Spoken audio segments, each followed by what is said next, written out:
What is a Puca? A Puca is a mischievous spirit from Irish folklore. It is often portrayed as taking the form of an animal such as a rabbit or a horse. It's known for playing tricks on humans. In some stories, the Puca is said to be a benign but mischievous presence, which is others it is portrayed as more malevolent, with the ability to bring harm to those who cross its path. The Puca is also associated with the other world, a realm of magic and mystery and Irish mythology. An important thing to always remember about a Puca is that they have the power of human speech, and when inclined, make great sport of those they can talk to, as they like to embellish the truth. In Ireland, the Puca seems to be the most feared fury possible because it appears only at night and enjoys creating havoc and mischief. We feel that it is doing the Puca an injustice because there are not recorded incidents of a Puca actually causing a human any harm. Where can you find one? Puca can be found in any rural location. Every county in Ireland has its very own Puca. They like open mountainous areas, so they can run freely while in horse form. Many small mountain lakes and springs in Ireland are called Puca pools or Pala Puca, which means Puca or demon hole.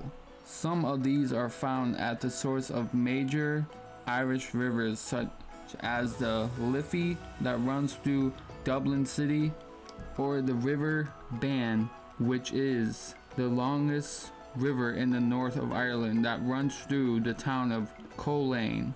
During the Christianization of Ireland, the process of converting the pagan population to Christianity, some of the Puca pools were renamed to St. Patrick's Wells.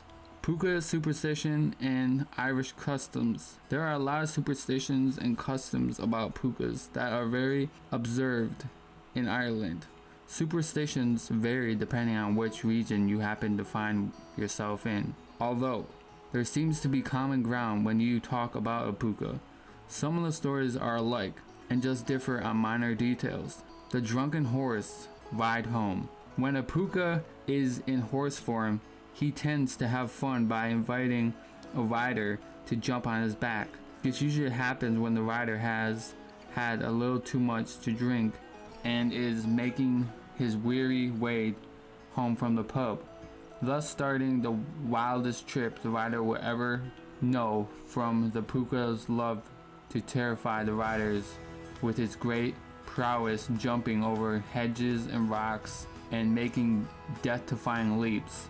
Come the gray dawn, the rider is thrown off the horse's back and left trembling by none the worse from the night's evening to find his own way home.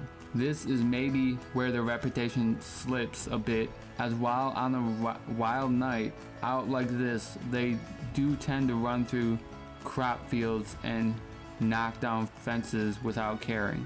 A conversation with the Puca. Another thing the Puca loves, as with all of us Irish people, is to chat, and would happily stop and shoot the breeze with you, sometimes giving you great advice and making exceptional prophecies.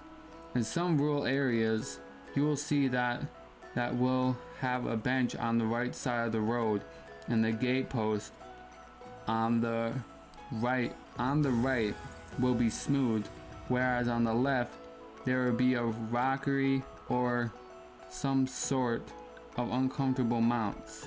This is because a great Puca will always sit on the right side, and the more mischievous sprite will favor the left. They tend to use the same opening gabbit to introduce themselves.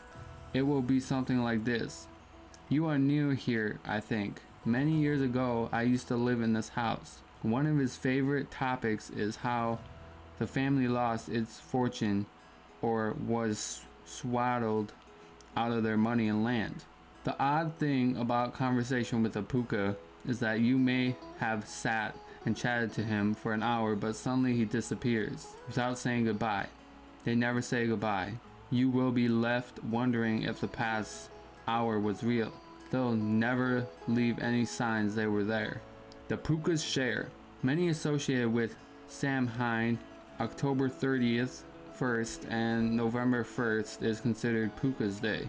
This coincidence with the harvest and traditional customs that when the harvest is being brought in, the reaper must have a few stalks behind. This is called the Puca's share and must be left to appease the Puca, because we for one not like to incur his wrath. It is said that when we see the rainfalls falling on a sunny day, which it does a lot in Ireland, the Puca will definitely make an appearance that night. Also, berries that have been killed by a frosty overnight should not be eaten, as it is the Puca's spit that is on them, and that would render them poisonous.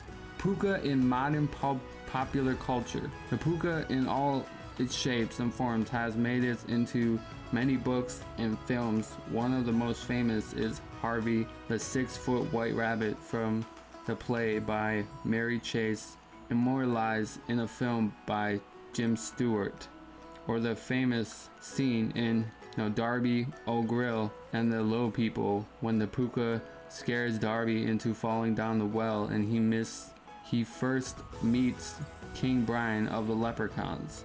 More modern films have Pucas appearing in animal form as well. For example, in the 2001 film Donnie Darko, a Puca in a rabbit form encourages Donnie to do malicious acts, which has positive and negative results on the people around him. Alright guys, I hope you guys enjoyed that. That was the Puca. I will see you guys in the next video. Stay safe.